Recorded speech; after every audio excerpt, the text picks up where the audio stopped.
ना तो मैंने कभी कहा कि मुझे बीजेपी में शामिल, मैंने खुद ने छोड़ा है पार्टी को। हम तो ये कहते हैं कि उनको नेतृत्व दो तब हम आ सकते हैं, वरना हम पार्टी में आने वाले नहीं है। हनुमान बेनीवाल से आपकी अच्छी ताल्लुकात है, तो उनसे भी कोई गठबंधन या फिर इस तरीके की बात होगी आगे?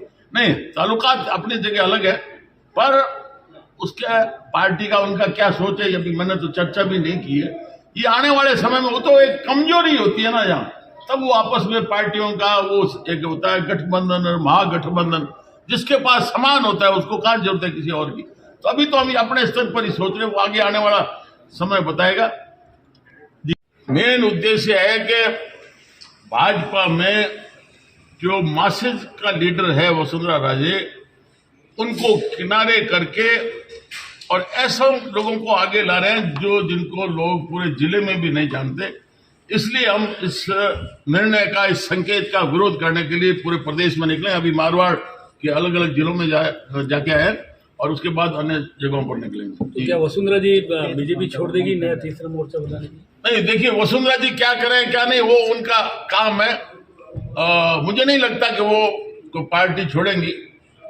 अब वो तो एक अनुशासित सिपाही हो सकती है, क्योंकि उनके माता श्री है विजयराजे सिंधिया जी, इनके भाजपा के मूल संस्थापक नेतृत्व दिया उन्होंने, तो उनकी अलग स्थिति है। लेकिन मैं तो राख लगा के निकला हूं और पूरे प्रदेश में निकलूंगा।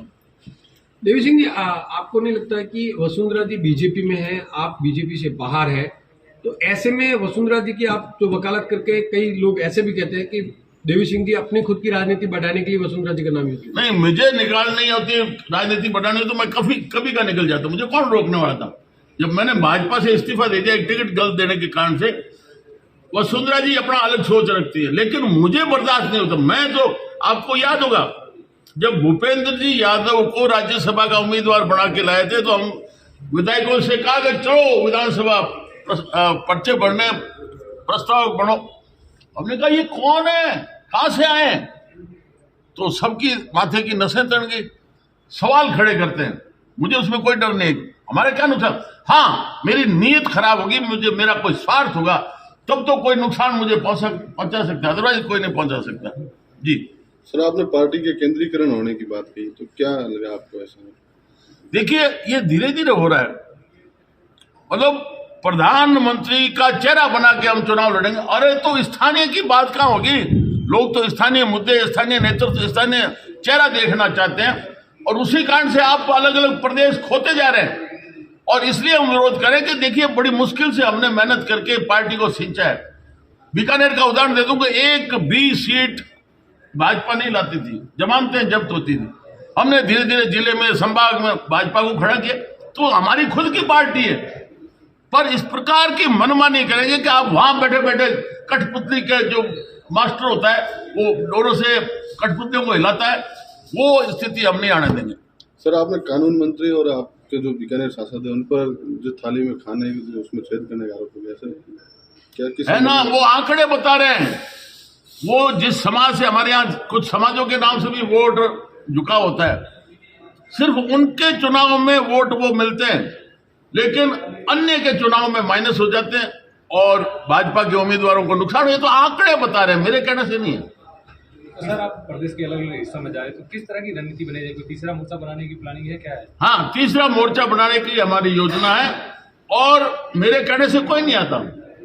कोई शादी में बुलाओ भोजन के लिए, तब भी लोग नहीं आते।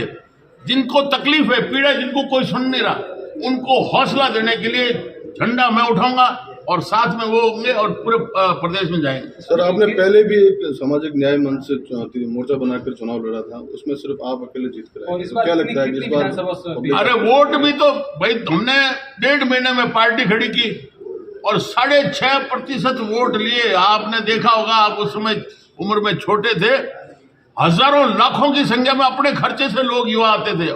तो ये कोई दिक्कत नहीं है कितने वोट ले, जीते या ना जीते, मुद्दा आवाज उठनी चाहिए। हजारे जी को कौन जानता था, अपने क्या नाम उनका, हजारे जी, अन्ना हजारे, पर अन्ना हजारे एक आवाज बने, आवाज के साथ लाखों की संख्या में लोग खड़े होंगे, तो आवाज कौन बने, तो वो घंटी हम बांधेंगे। सर और कौन शामिल होगा तीसरे मोर्चे में? आएंगे, अब देखते जाइए, जैसे जैसे शामिल होंगे चेहरे आपके सामने। आज मैं कह दूं तो वो ठीक नहीं है।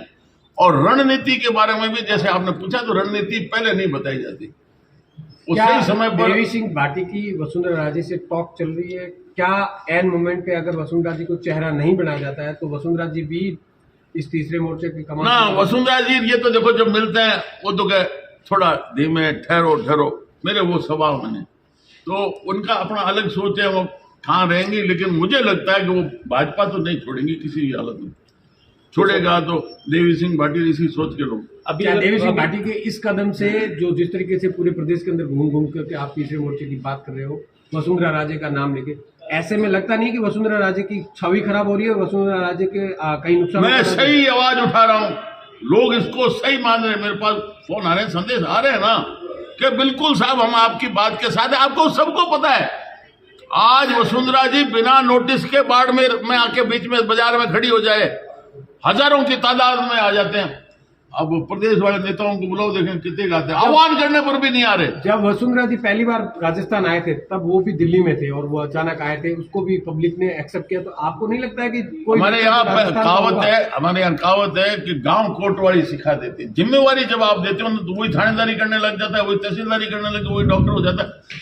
वो जिम्मेवारी लेके उन्होंने आम लोगों का विश्वास जीता, सीने के लगाया। जैसे आप देखते हैं कि जहां भी सभा की तो ये नहीं हेलीकॉप्टर से उतरे, हवाई जहाज से आके भाषण देके हाय हाय बाय बाय, वो फिर चलती है सड़क पर गांव के बीच में लोगों से मिलते हुए, चुनरी ओढ़ते हुए, उड़ाते हुए, तब लोगों का जुड़ा होता है। तो पहली बार 162 थोड़े दिनों में ये कामयाबी कहां से मिली, जो कि पहले नहीं ला सके। हालांकि सब मेहनत करने वाला नेतृत्व था, लेकिन उसके पास एक अलग करिश्मा है जो सीधा कार्यकर्ता को जोड़ता है। क्या हो सकता है कि नया नेतृत्व तो अगर राजस्थान को मिलेगा तो उसमें ये करिश्मा हो जाए? ये करिश्मा का जिम्मेवारियां तो दे दी, पिछले काफी समय से देते आ रहे हैं।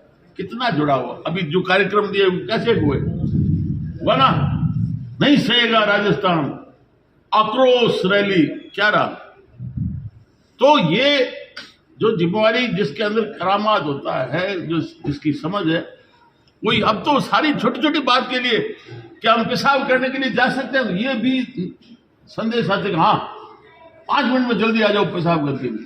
तो ये स्थिति मैं ठीक नहीं समझता। एक तरफ कहते हैं प्रजातंत्र, एक तरफ कहते हैं कि संगठन में आप अपनी बात रखो, और फिर हमें मौके पर बोलने ही नहीं देते। ऐसे तो देवी सिंह भाटी की व्यक्तिगत अर्जुन मेघवाल से जो नाराजगी है, वो किस बात को लेकर? व्यक्तिगत नहीं है, लाए कौन थे उनको? हमारे यहाँ पहले धर्मेंद्र जी थे जो फिल्मी लाइन के थे, तो हमने कहा कि वो तो हमने देख लिया, 5 साल भुगत लिया, अब के कैलाश जी मेघवाल को भेजने। हमने कहा अगर आए तो वापस भेज देंगे। बारी बार के स्थानीय लोग गए क्या? तब ये मेरे पास आए थे और मैंने उस समय सहमति दी थी कि बीकानेर के रहने वाले, और उसके बाद में जी जान लगा के थोड़े से वोटों से जीते थे। और उसके बाद में उनका जो भी ये कार्यशैली समझ है वो ठीक नहीं लगी मुझे। तीसरा मोर्चा क्या बीजेपी को हराने के लिए होगा या ना, बीजेपी को हराने के लिए हमारा उद्देश्य, हम तो कहेंगे जो आवाज उठाए आगे आए, वो गुरु गोविंद सिंह के 5 प्यारे कौन बनते हैं वो आओ, तो वो आएंगे। नफा नुकसान फिर नहीं देखता, युद्ध क्षेत्र में जाकर ये थोड़ी देखता है कृष्ण भगवान का भांजा जा रहा था अभिमन्यु, तब भी वो उसे बचा नहीं सकता। ये तो चलता रहेगा। क्या वसुंधरा जी ने अगर आपको कहा कि देवी सिंह जी आप शांत रहे, पार्टी के लिए नुकसान नहीं करे, तो देवी सिंह जी का क्या कदम रहेगा? अब भले लोग सारे यही कहते हैं, क्यों बोलते हो, थोड़ा देखो।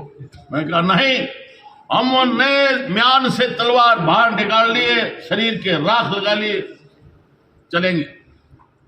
बीकानेर में वो वसुंधरा जी आपको बीजेपी ज्वाइन करवाने वाले थे, एन मूवमेंट पे एक कमेटी बनाकर उसको रोक ना दिया। ना ना ना, तो मैंने कभी कहा कि मुझे बीजेपी में शामिल, मैंने खुद ने छोड़ा है पार्टी को। हम तो ये कहते हैं कि उनको नेतृत्व दो, तब हम आ सकते हैं, वरना हम पार्टी में आने वाले नहीं है, नहीं है, नहीं है। हनुमान बेनीवाल से आपकी अच्छी ताल्लुकात है, तो उनसे भी कोई गठबंधन या फिर इस तरीके की बात होगी आगे?